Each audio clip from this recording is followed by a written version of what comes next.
Speaker, হেফাজত ইসলামের প্রতি আমাদের দৃষ্টিভঙ্গিটার ব্যাপারে আমি একটু কথা বলতে চাই। মাননীয় স্পিকার, আমি দেখলাম আল্লামা শফি সাহেব 90 বছর বয়স হেলিকপ্টার করে কোথায় গিয়েছেন। বড় নিউজ পেপারে চলে আসলো আল্লামা শফি সাহেব হেলিকপ্টারে গিয়েছেন। কোথায় টাকা পেল?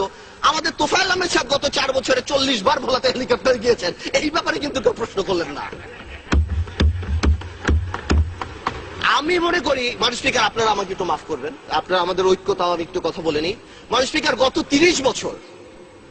30 বছর গণতন্ত্রের নামে ক্ষমতার লড়াইয়ে আমরা যেই পরিমাণ গাড়ি ভেঙেছি, আপনারা যেই পরিমাণ গাড়ি ভেঙেছেন, 1 বছরে জাপান এত গাড়ি বানায় না। যত সরকারি সম্পত্তি আমরা আপনারা নষ্ট করেছি, ওই দিয়ে 2টা পদ্মা ব্রিজ বানানো যেত। আমরা যদি বাংলাদেশ জিন্দাবাদ বলে গাড়ি ভাঙি, সেটা সহিংস আন্দোলন। আপনারা জয় বাংলা বলে গাড়ি ভাঙলে সহিংস আন্দোলন। আল্লাহু আকবার বলে হেফাজত যদি গাড়ি ভাঙে, তাহলে তারা জঙ্গি হয়ে যায়। এইটা কি ধরনের কথা? মাননীয় স্পিকার, জঙ্গি কেন বলছি? জঙ্গি is a very dangerous term. আমরা যখন এখানে লোকাল পলিটিক্সের জন্য জঙ্গি বলি, বিদেশে আমাদের ভাবমূর্তি সাংঘাতিক ভাবে নষ্ট হয়। আওয়ামী লীগ সরকারই তো সবচেয়ে বেশি ক্রেডিট নেয় যে আমরা জঙ্গি থামিয়ে দিয়েছি। আওয়ামী লীগ সরকারই যদি সবচেয়ে বেশি জঙ্গি বেড়ে যায়, তাহলে আওয়ামী লীগের রেপুটেশন প্রবলেম।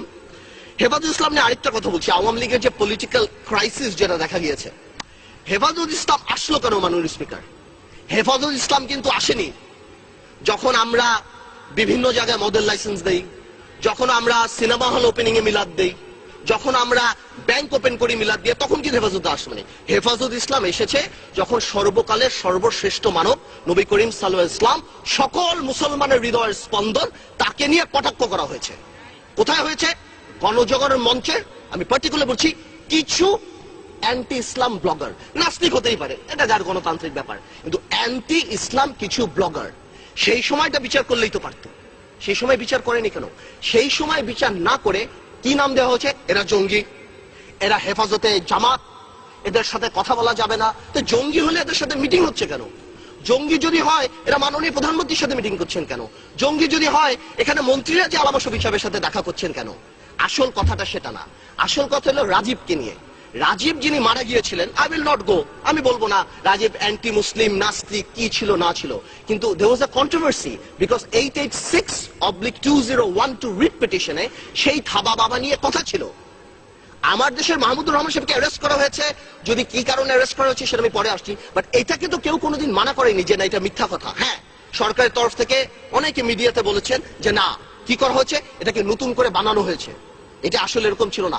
আসলে ব্যাপারটা কি, যদি নতুন করেই বানানো হয়, থাবা বাবা যদি আসলে রাজীবের না হয়ে থাকে, তাহলে ওটা কেন সত্য হবে যে ওই 4 জন যারা মার্ডার করলো তারা ওই থাবা বাবা পরে রাজীবকে মার্ডার করলো? তার মানে থাবা বাবা আগেই ছিল। আওয়ামী লীগের টেকনিক্যাল প্রবলেম হয়ে গেছে। এই অ্যান্টি ইসলাম লোককে আওয়ামী লীগ এখানে শোক প্রস্তাব দিয়ে আওয়ামী লীগ জাতীয় বীর বানিয়েছে, এবং বাংলাদেশে যে নবী করিম সাল্লাল্লাহু আলাইহি ওয়াসাল্লামকে কটাক্ষ করেছে তাকে এই পার্লামেন্টে জাতীয় বীরের মর্যাদা দিয়েছে। অ্যাজ ইফ মন্ত্রীরা শার্লক হোমস, কেউ মারা যাওয়ার 1 ঘন্টার মধ্যে যে মন্ত্রীরা বলে দিচ্ছে এটা এ মেরেছে, এটা ও মেরেছে।